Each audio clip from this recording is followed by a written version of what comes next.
Welcome to the Wellness in Asheville podcast, where we shine a light on the people, practices, and places that make this city one of the most inspiring wellness communities in the country. I'm your host, Travis Richardson, founder of Be Well Asheville, your local news source for health, wellness, and community events. All right. So today we're talking about something that I think is on a lot of people's minds, especially as we get older, and that's brain health. So today we have a very special guest to kick off our season 2 longevity series here at the Wellness in Asheville podcast. And we're going to answer the question, what if Alzheimer's isn't just something that happens to you, but something you can actually prevent, slow down, or even reverse? My guest today is making that case, and she has the credentials and the clinical experience to back it up. Dr. Cynthia Libert, MD, is a board-certified family physician and functional medicine expert specializing in the prevention and treatment of cognitive decline. Through her physician-led platform, Rethink Aging, she helps high-achieving adults protect brain health, optimize health span, and address early memory and cognitive changes at their root causes. Dr. Libert integrates cutting-edge longevity science with lifestyle medicine, advanced diagnostics, and whole-person care to support lasting brain vitality. So without further ado, let's jump right in. So today we have Dr. Libert on the show. Welcome to the show. Thank you, Travis. Great to be here. Yeah. So for the listeners here, just meeting you for the first time, can you give us like a 30-second version of kind of who you are and what you do? Of course. Well, I'm a family physician by training here in Asheville, North Carolina, and I have a private practice where I help people with prevention of chronic disease and also treating complex chronic illness. My focus is on cognitive decline prevention. That's my passion. Nice. Yeah, I'm really excited. There's so many people who are interested in this topic, and there's so much great science, and there's so many great modalities that are out to address some of the issues. And of course, you're the expert in all of that. But I want to ask you. So you're a functional medicine expert, but you're also a board certified family physician. So that's kind of often a rare combination, just because often you're one or the other, but not both. So I'm curious how those two things kind of sit together for you in your practice, and how did those emerge? Yeah, well, I knew I wanted to be a doctor when I was in first grade. So it was a calling early on, and I just, went straight through, didn't veer off course. I went to St. Louis University for my undergrad in biology, and I loved cell biology. I just loved the science. And then went to Loyola University of Chicago for medical school, and that was also a wonderful experience. And then I always wanted to live in North Carolina, so I came to Asheville here in the mountains for my family medicine residency training in 2002, 02 to 05, and did my 3-year training in family medicine. And during that process, I had my first baby. My first daughter was born the 3rd year in residency. And of course, that was challenging. And then getting out into private practice, I've spent the first 2 years at a community health center working with migrant farm workers and helping people with the basics of health. And I started to have this stirring in me for going deeper. I read the wellness literature early on, and it really planted this seed that there was so much more than we do in conventional medicine, which, if you think of the illness, wellness spectrum, on the far end, you've got premature death and disability. On the other end is optimal health and flourishing. In the middle is the line of fine, where we try to get people from, symptoms, disability. We try to move them toward this center line, which is a noble and worthy cause. And we do that, with pharmaceuticals largely, counseling, surgical procedures. And I knew that my calling extended beyond that. I wanted to help take people through the awareness and growth and education process to help them to actually move beyond that line of just absence of symptoms, which is a great place to be, but into more of a flourishing piece. And so it evolved over time as I continued my medical education outside of medical school and residency. I went to the National Wellness Conference in 2005, so 20 years ago, and that was a life changer for me. It was, a gathering of not only doctors, but nutritionists and fitness professionals and counselors, and just this very holistic view of medicine. And it was inspiring. So that got me on the path of evolving my career to where I am now. What year was that? Around what time That was period was that? 2005. Okay.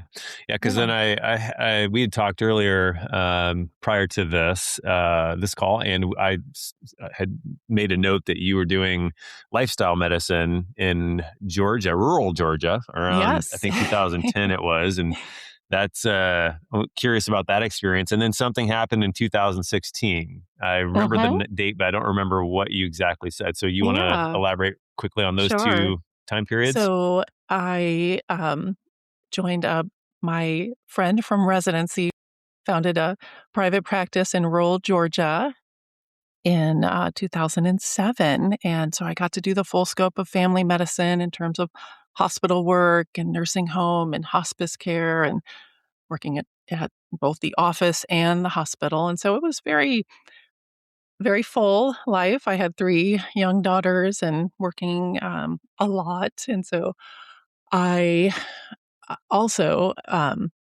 just felt called to incorporate more lifestyle medicine into my practice because, over time you see people just declining with the pharmaceutical dominant approach. And And just to interrupt you here, can you define lifestyle medicine for those that maybe haven't heard that term? What is that, and how is that different sure, from just that's normal medicine?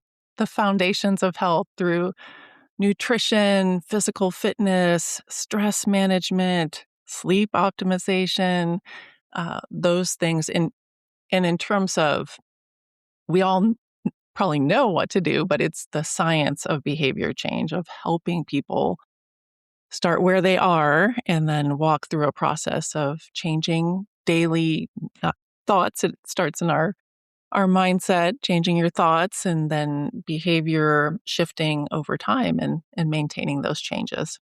Yeah, So so that yeah, it I got sticks. Okay. it so that it sticks.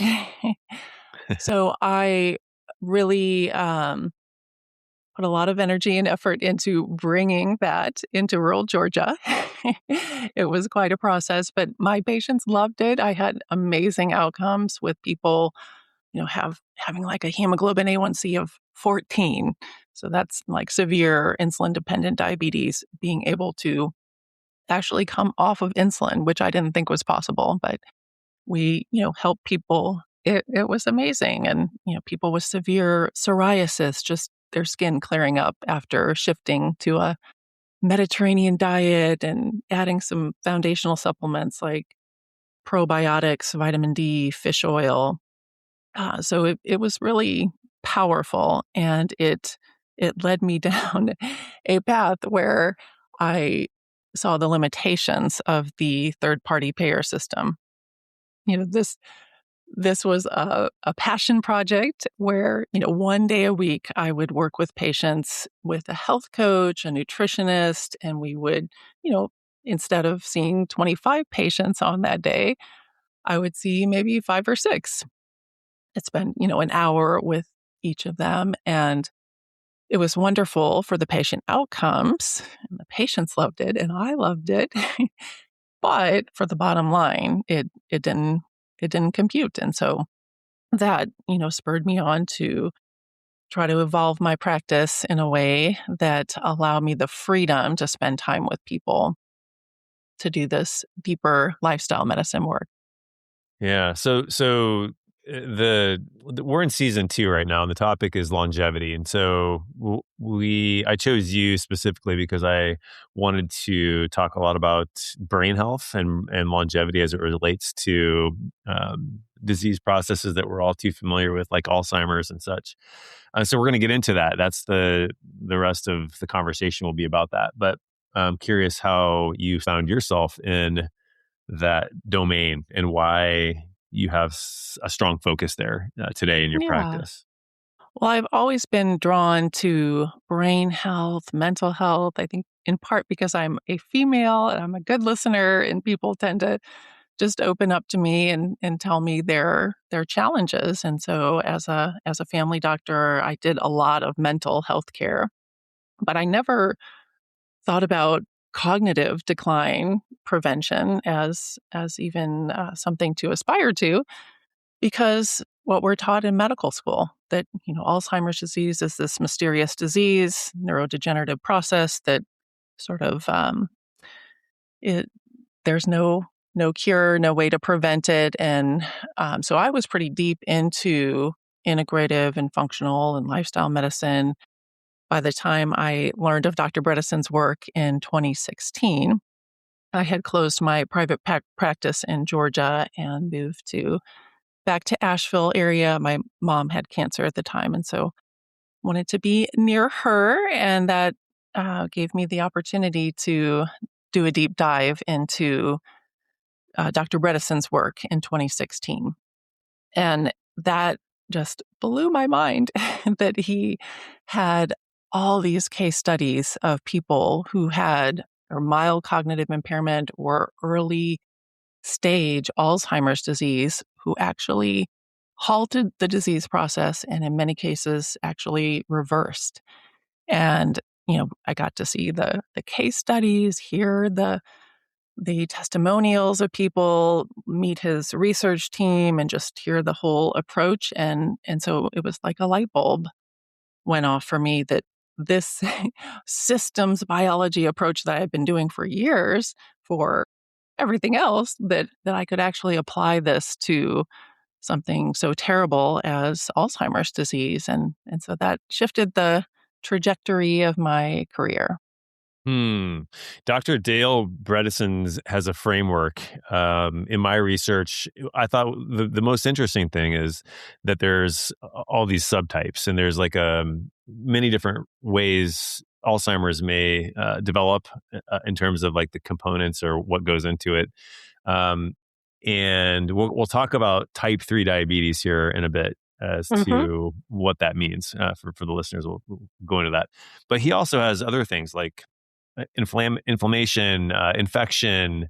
There's of course the sugar component that we'll talk about with type 3 diabetes and what that means, but vascular, traumatic, and there's all these different subtypes. That was really interesting to me to find it, but it makes sense though, right? Because Alzheimer's, like so many other things, even heart disease and such, they are an accumulation of insults to the body that have lots of times many different sources. And so I felt like that was a really like a relief, because it seems like we're always looking for like the silver bullet or the real singular cause of a thing. And what we're finding is there isn't a singular cause often, right? It's a mix of lifestyle ingredients that create the disease. Is that how you see it, or do you see it Yeah, differently? that's exactly right, Travis. That well articulated. That Dr. Bredesen opened my eyes that Alzheimer's disease is not really a single disease process. It has so many different root causes. And so he actually introduced this subtyping process where, we go through and look at type 1, the inflammatory infectious drivers of cognitive decline, and then type so 1A and then 1B, because it's so closely related, is the glycotoxic piece from blood sugar and insulin resistance. And then you've got the deficiencies, the atrophic subtype, and that happens more as we age, as the hormones decline, the different growth factors for the brain, thyroid hormones, sex hormones, estrogen, testosterone, that sort of thing. vitamin D, B12, magnesium, CoQ10. So you've got the atrophic or deficiency of growth factor subtype, and then toxicity, which is a huge topic. So many different risk factors fall under that, whether it's mold, mycotoxins from mold in the home or office, environmental toxins, environmental pollutants, things in the air and water, and pesticides, herbicides, that sort of thing. And then we have vascular subtype, which is also very important, not just for Alzheimer's disease, but also vascular dementia. And there's often overlap there, a mixed picture. And then the toxic subtype. And the traumatic subtype is the last one.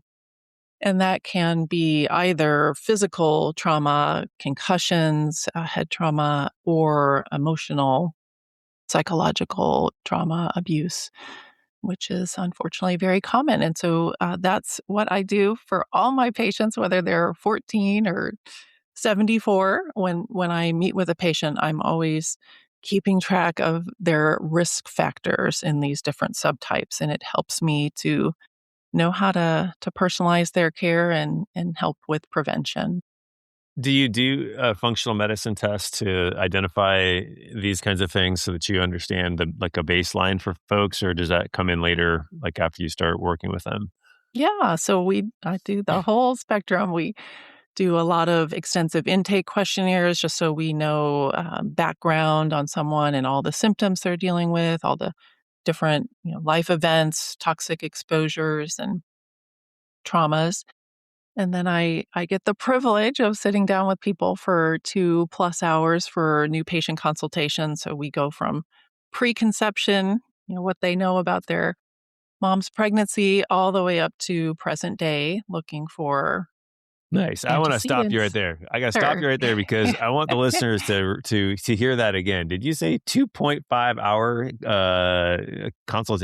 initial Mhm. consult? That is Yes. remarkable. I think most people get 7 minutes max. Yeah. Yeah. Well, That's I find amazing. even just the act of sitting there and listening, people feel heard. That's healing for them to have someone hear their story and to listen and to care, and that's a privilege, and I really enjoy it. Well, it's part of healing too. I mean, that's a Yeah, healing modality unto itself, is to sit it and listen to is. someone.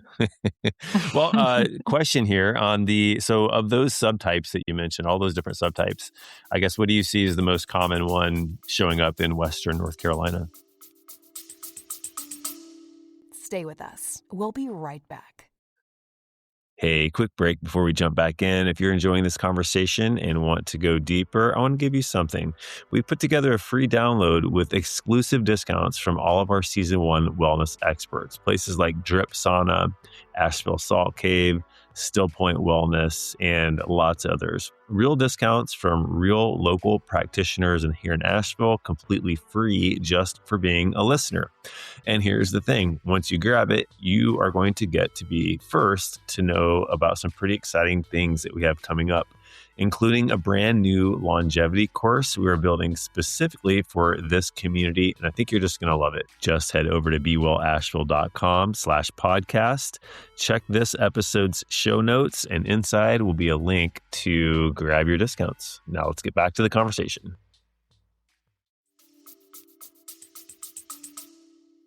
I see pretty much everyone having multiple risk factors. It's rare that I'll put unknown next to one of my subtypes, and even if I can't find something initially, eventually we do find something in all the subtypes, unfortunately. Are you aware of Dr. Walter Longo's work? I am, yes, I was the just reading up fasting because mimicking diet. yeah, FMD. So if the listeners are not aware, Dr. Walter Longo I'm a fan of his. He has done lots of great research, I think, out of, was it University of Berkeley? Is it somewhere in California? I forget where he's at, Mhm. UCLA maybe. Anyways, a lot of people have heard of the fasting mimicking diet, but he also, as well as the other fellow that you mentioned, I forgot his name already, who does Dr. the Dale research, Bredesen. Dr. Dale. Yeah, Dr. Dale, sorry. Hmm. Uh, he also has shown that you can potentially halt or reverse Alzheimer's through his fasting mimicking diet. So we see that Hmm. there's a lot of research now around this. And so are there others that are coming out? Yeah, there is so much on the horizon, so many exciting developments. Actually, Dr. Bredesen and colleagues all around the country have just completed a randomized controlled trial on precision medicine showing amazing results. It's not yet published in peer reviewed literature, but that is on the horizon. I'm so Ooh, sneak excited for peek. that. Hmm. Yeah, that's awesome. Well, that is super exciting. I'm also can't wait because these are the kinds of things that we've been waiting for in the holistic sort of health world that we have oftentimes never trying to bash drug companies, but they're typically the ones that have all of the money to be able to fund studies, and even if they're good studies, nobody's looking at some of these alternative ways of reversing disease. So I'm really excited about this one. And it's much Um, simpler to study one drug yeah. and a placebo pill than it Uh-huh. is to study a polyprogrammatic lifestyle medicine, approach where you're fine-tuning hormones and micronutrients, and everybody's treatment plan is different. It's really our our method of studying needs to evolve to be able to Hmm. show the power of functional medicine. Well, that's a really interesting and actually really helpful observation. I think again, controlling variables is the main thing, the main Mhm. problem in science. And when you have a person, you then have infinite variables to try to control That's right. with what they do in their life, right? So, yeah. Okay, well, let's get on to type 3 diabetes. What is type 3 diabetes? Lots of folks Yeah, well, maybe never that have is heard that term. a term that's been coined to describe Alzheimer's disease because of the fact that the brain becomes insulin resistant. The brain has trouble utilizing glucose for fuel as it goes through this disease process. And so it kind of opens up our understanding of how to prevent Alzheimer's disease through addressing insulin resistance, focusing on body composition, helping people become aware of the importance of muscle mass as we age, and keeping our body fat down, which is very challenging in our standard American living. And so, yeah, type 3 diabetes is Alzheimer's disease. Yeah. So, like we have metabolic diseases of the heart, we then have metabolic diseases of the brain, which I think is the unique offering here, is to term that way. So we can start to think about our metabolic health as a thing that affects not just only the heart, but like outside of that as well. But it makes sense because you've got arteries, and those can get clogged in the heart and other places, and they could probably get clogged in the brain as well. And the but it's inflammatory, right? So I think that the biggest thing we find is that a lot of the research right now is pointing to cardiovascular events happening as a result of runaway inflammation. So it's not only just deposits of things happening in the arteries, but it's the breaking off of them that can happen through inflammation. And I think they're even saying like stroke and other kinds of events in the brain are happening as well due to inflammation. So like there's a lot of variables that go into it, I guess is what I'm saying there. Yeah, well, the health of the body really determines brain health. And that's such a paradigm shift even in medicine. We think about I was trained to think about Alzheimer's as this mysterious thing where the amyloid plaques and tau tangles just show up, and we need to figure out how to address those. Uh, but it turns out that amyloid is like a protective mechanism trying to deal with insults to the brain, whether it's blood sugar challenges or toxicity or infections. And so addressing our risk factors really involves getting the body healthier and addressing the whole entire system. It's interesting how we like to find the scapegoat, right? we find the thing that we need to demonize and all get on board with. And it used to be in the Yeah. 80s. I always remember my mom coming home with fat-free ice cream because fat was the problem. And so I grew up just with the basic understanding of health is that fat's a problem. It doesn't matter where it comes from. It's the issue. Yeah, so now it's sugar, and I think maybe we're onto something. Maybe we're onto something when we say that sugar is a problem. I was listening to a podcast episode recently, and this guy was saying that he thinks he likes to consider sugar a toxin itself, like not. He doesn't want to even give it just even a little bit of like it's good for you. He's like, no, it's a toxic substance, just as if you were to ingest anything else that would you consider toxic. Yeah, it's a And I metabolic think poison, especially in poison. liquid form. Yes. And when we think of it that way, you think, okay, well, I mean, what goes through like a parent's mind when they're about to serve their child breakfast? I mean, not to try to make anybody feel bad, but if you put Fruit Loops on the table or something like that, you just should know that that's well, if you agree with this guy, it's a form of poison. So we should maybe rethink the options that way. I agree. Yeah. So, all right. So managing blood sugar then becomes, with regard to type 3 diabetes, obviously, is one of the most important things you can do for your health, your wellness, your prevention, and of course, longevity. What strategies do you help your patients with in terms of how do they go about starting to change their lifestyle? And are there any supplements? Like, what do you do to address blood sugar? Yeah, so the first thing is data. Every patient that walks through our doors gets an in-body body composition to look at the body fat percentage, the muscle mass, and then we address that, trying to aim for optimal muscle mass, and then losing body fat usually is the case. Occasionally someone is underweight, but most of the time it's we're overfed and undernourished and we have too much body fat and not enough muscle. And so just counseling people around that in terms of, the physical fitness strategies, cardio, respiratory fitness piece, the strength training piece. And then it really is holistic, because if you're not sleeping well, your willpower and your desire for comfort foods goes up and stress hormones go up. And so it's managing stress is also a big part of the picture. Stress, chronic, unremitting stress that's not managed, you can have dysfunction in the HPA axis that raises cortisol levels, and that can contribute to visceral fat. And so, helping people to be creative in managing the stress that all of us face.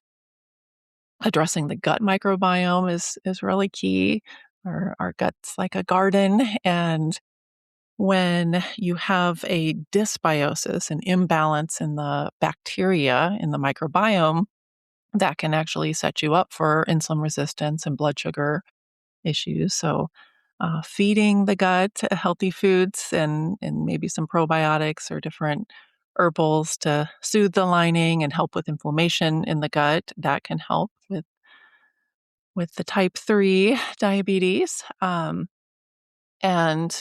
yeah, the foundations of health are always key, but of course we have that's one thing about being in integrative medicine is that we don't throw out the conventional pharmaceutical approach when it's indicated. And so I do use a fair amount of metformin medication that can help improve insulin resistance and help modestly with weight loss.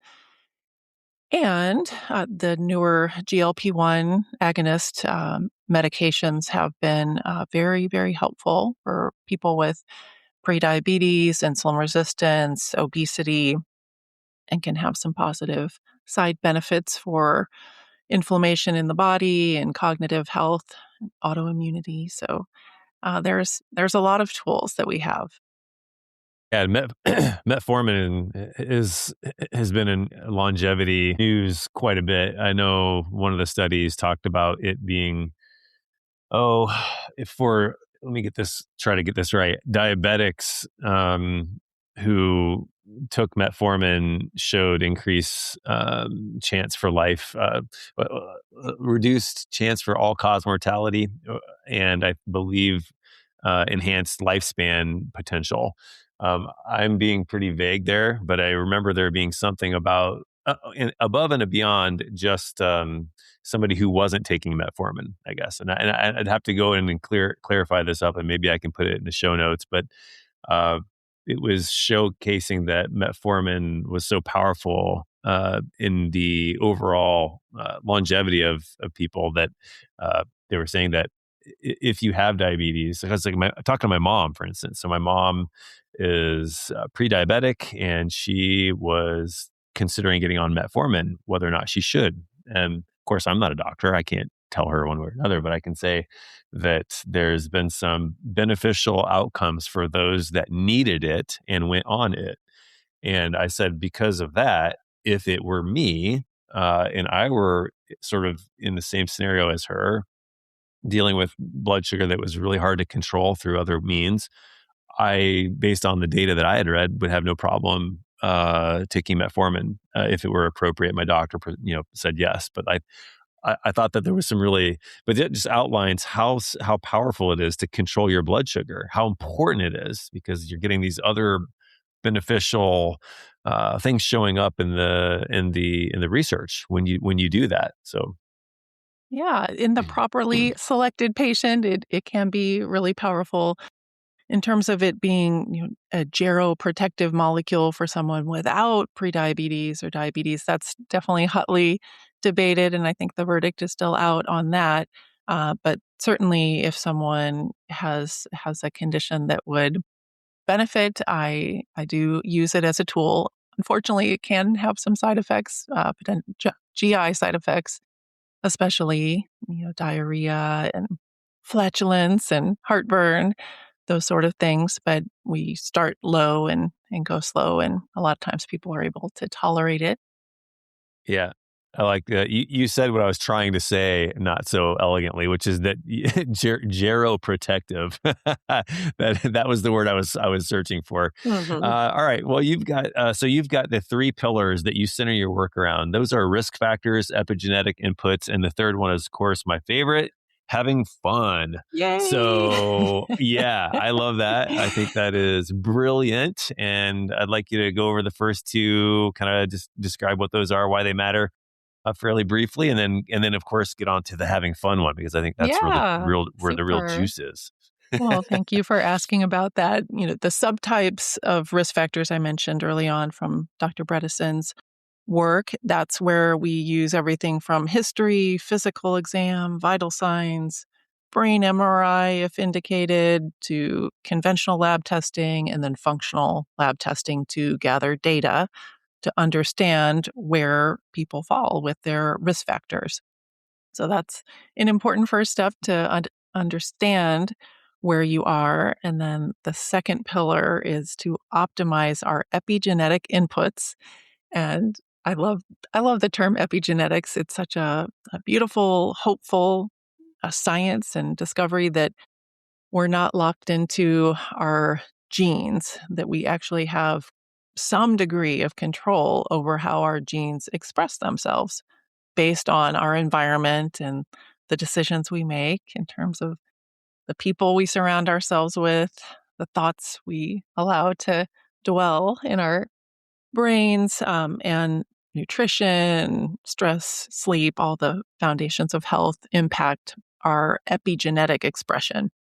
So we can turn genes on, turn genes off, and the more that we cultivate healthy lifestyle, that gets optimized. So, and then the third pillar is to create this lifestyle that you love to live that nurtures health through community, which is really key through shifting your mindset and, focusing on a growth mindset and realizing some of the false um, beliefs or distorted thoughts that you might have that are holding you back.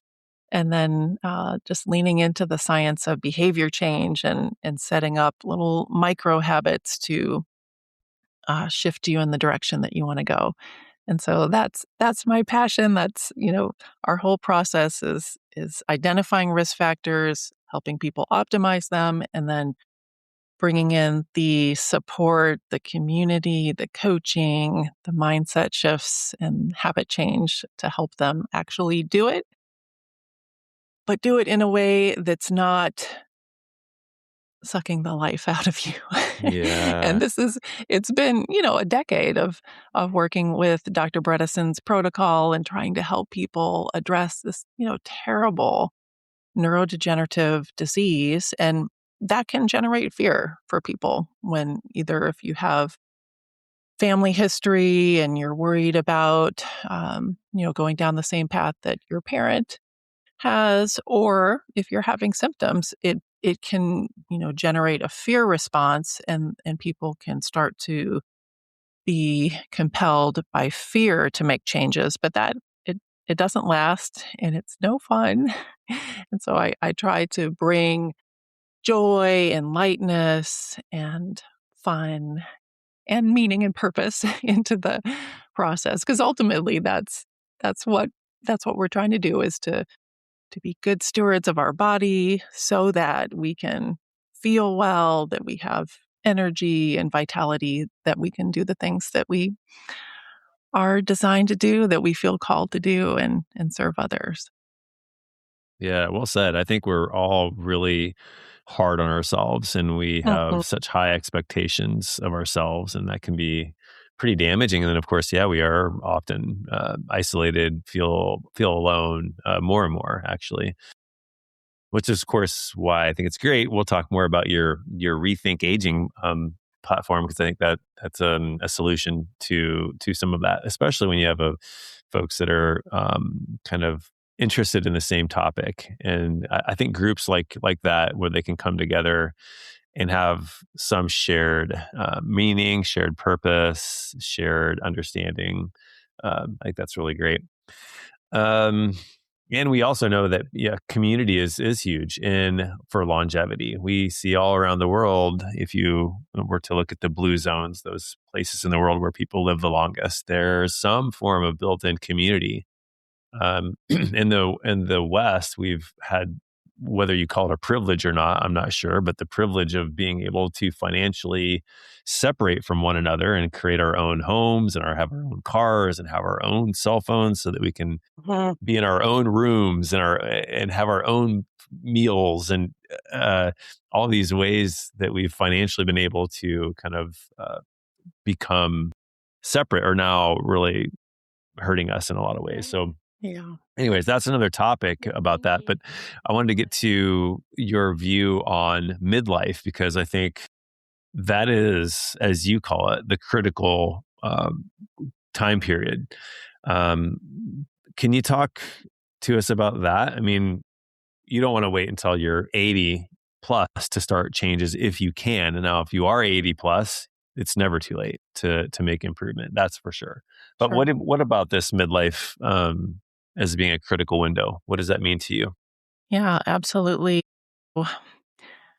It's my experience that human nature, we like to wait until there's a crisis to intervene. Just, I guess that's how our brains work. We want to expend the least amount of energy to to go through life, but because Alzheimer's disease and many other chronic degenerative changes happen 10, 20, or more years before you actually have any symptoms, it's really critical in midlife to address all your individual risk factors, whether it's hypertension or hearing loss or vitamin deficiency, any number of things. If we intervene in midlife, it can shift the whole trajectory of your health. long-term and actually prevent Alzheimer's disease and at the same time, many, many other things. So I love working with people in their 40s, 50s, 60s to be proactive, to identify what's going on with their brain. I recommend everyone get an annual brain checkup, a cognoscopy. Dr. Bredesen coined that term to kind of play off of the term colonoscopy, which is not a pleasant test. But I find that an annual brain health checkup is actually a pleasant, empowering thing for people to do midlife. About 40, 45 is a great time to start that, to just understand, what your risk factors are. Maybe you have a family history and that might be a big genetic risk factor, but even if you don't have a family history, there are so many other contributing factors that start to emerge in midlife and that are very actionable and can be preventive. So hormone optimization. I was thinking back from something we talked about earlier. You mentioned hormones and how those, in middle age, obviously, that's when hormones start to go all kinds of sideways for lots of us.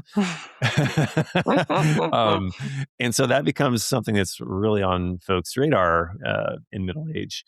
What role do hormones play specifically in either the protection, cognitive protection, or cognitive deterioration? How do hormones work that way? Yeah. So, um, a majority of people that end up with Alzheimer's disease are actually women, unfortunately. And we know that the perimenopausal and menopausal transition is huge for vascular changes, cardiometabolic, metabolic changes that can set us up for cognitive decline later in life.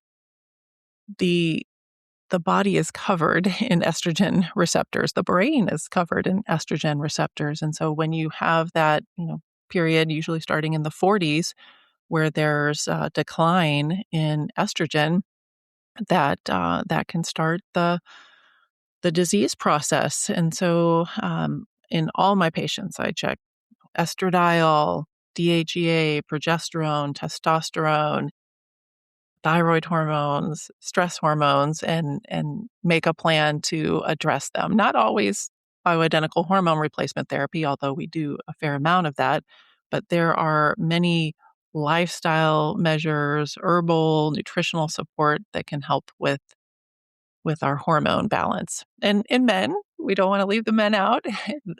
Men go through a more gradual transition with hormones. It's called andropause, where the testosterone declines over time. And that can also have a profound impact on brain health and muscle strength and vigor, vitality, sexual health for men. And so we are always checking that and replacing hormones, testosterone if needed. Mm. Yeah, and just do you recommend strength training for most people if they can do it in their middle ages? Because Yeah. I know that we have lots of muscle loss starting even already in our 30s, and of Mhm. course, having muscle would help burn glucose, and that helps with the type 3 diabetes thing, right? Yeah. Yeah, actually, building and maintaining muscle is one of the number one strategies for aging well. Muscle is the organ of longevity. It really functions more like an endocrine organ. It secretes things into our bloodstream to help with our metabolism and blood sugar regulation. It's like a sponge for sugar, and so there's so many reasons why muscle maintaining your muscle mass will help you age and potentially ward off chronic degenerative diseases like Alzheimer's. So yes, strength training is a big part of my personal lifestyle medicine plan and what I encourage my patients to do as well.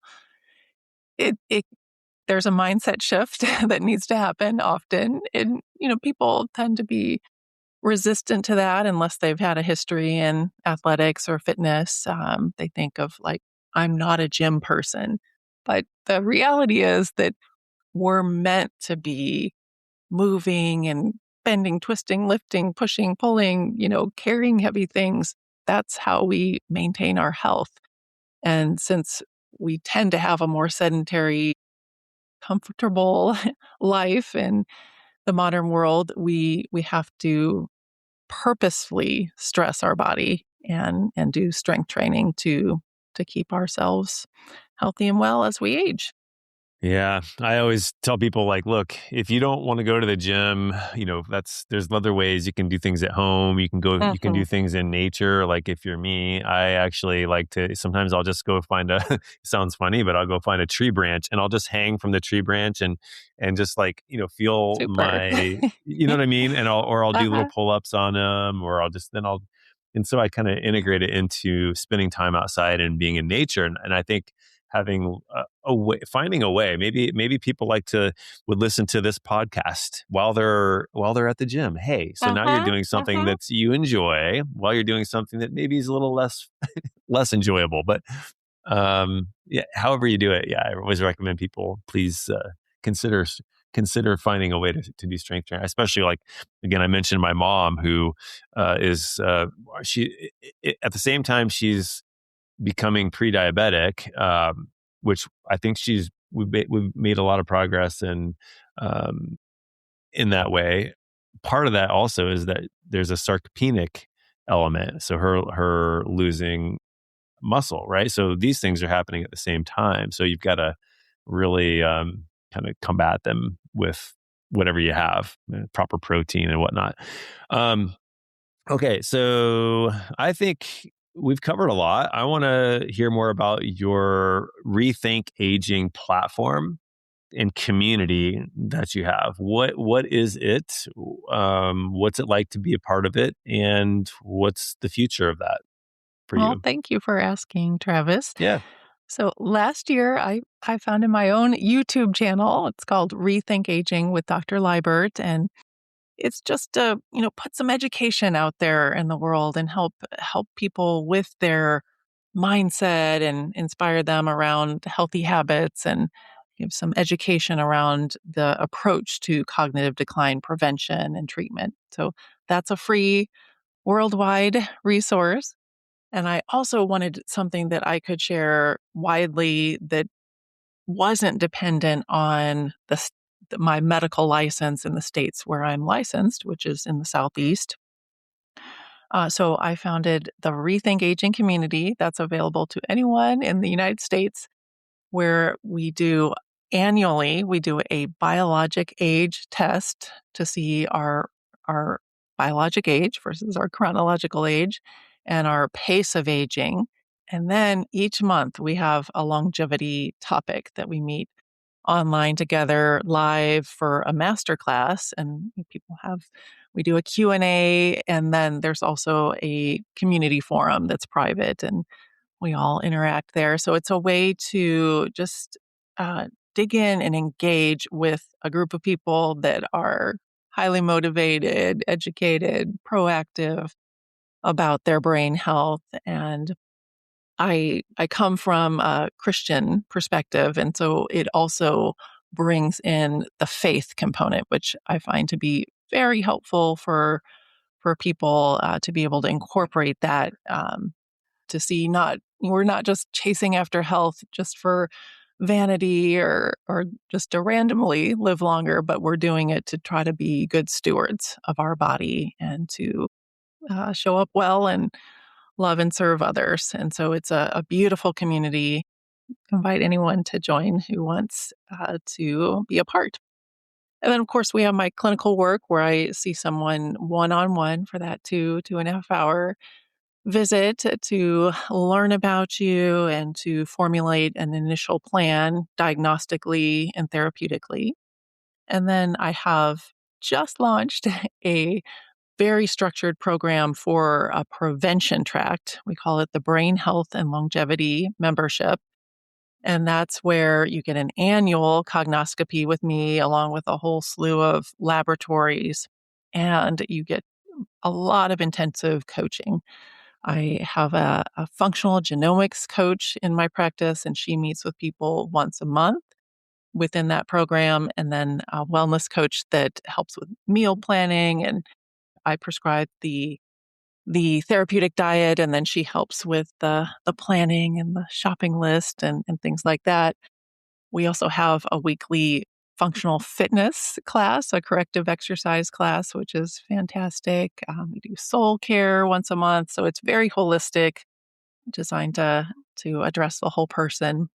And then I have a very small practice of helping people with actual cognitive decline, so mild cognitive impairment, early stage Alzheimer's disease. I have an intensive 12-month treatment program for those individuals, and um, I've structured it in a way that lets them have access to all the tools that we have, and then reserves my time to be able to help them. Nice. Well, it sounds like you have something for everyone, and I do like the holistic approach where you're trying to address all of the components that I think are important for not just brain health, but overall health and happiness. Yeah, especially with Mhm. the faith component. We also see in the blue zones there's often a faith. We know the Seventh Day Adventists, right, in Mhm. California, have that strong faith component that seems to be protective for them as Yeah, they age the as well. Yeah. spiritual dimension of health is really foundational. So I think Yep. it's critical. Awesome. And I know you have, was looking at your YouTube at Cynthia Libert, MD. That's the YouTube handle for those that are listening. And there's particular episode 5, which is my approach to cognitive decline prevention and treatment. So I recommend everyone go out there, find Dr. Cynthia and check out that particular episode. That might be a great starting point for those that want to learn more. I'm always like, of the viewpoint that there's like an educational piece when it comes to learning more about somebody before you go to work with them. And so I think that that's really amazing that you have a YouTube channel. So that way people can go experience you before they do anything else, right? Before they sign up for a program, they can go learn about, is this right for me, through the things that you talk about there. So that's really cool. Okay, this last part here is a couple few rapid fire questions, which is just I got 3 questions for you personally, and here we go. What's one food that you eat every single day that supports your brain, or do you have something that you eat every day I that supports do, your I brain? do. Um, Maybe about 5 years ago, we started the habit in our family to make raw veggie bags and berry bags, and so they're like our little grab and go snacks, and so every day I have blueberries, raspberries, occasionally strawberries, and then raw veggies, cauliflower, cucumbers, bell peppers, and sometimes I have 2 bags of veggies. And I think that that has been a huge upgrade for the health of our family to have those.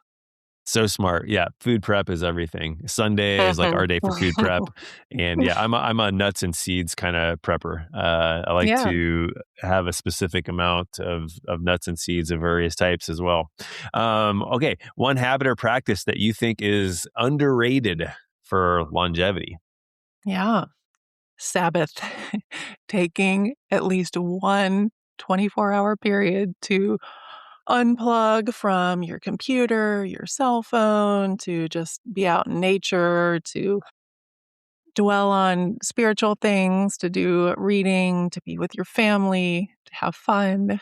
And that has been also a practice that I've gone kicking and screaming into because, we're being a business owner, there's always something to do, but I've found that it is so vital, and that's one that I treasure now. Mm.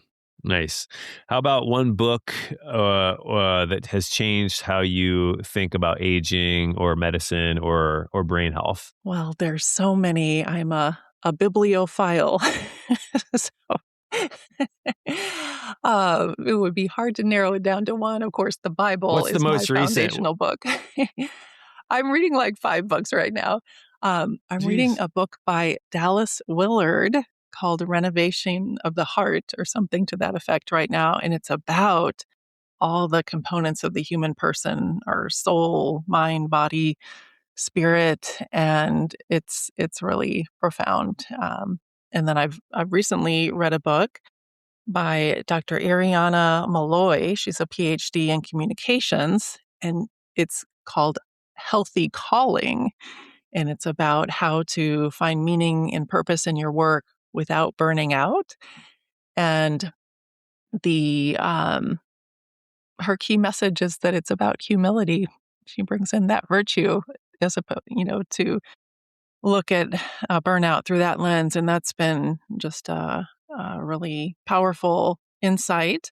But in terms of more health and wellness, I have Dr. Bredesen's The Ageless Brain on my shelf here. Breath by James Nestor. That's breath work. We didn't touch on that, but that is a huge way to shift your nervous system and to bring grounding into your body. The longevity nutrient, that's Dr. Stephanie Van Watson. That's about C15, which is a newly discovered essential fatty acid. So really, I can't settle on one. What's your favorite? I got to ask you. Yeah, what's your favorite cheese?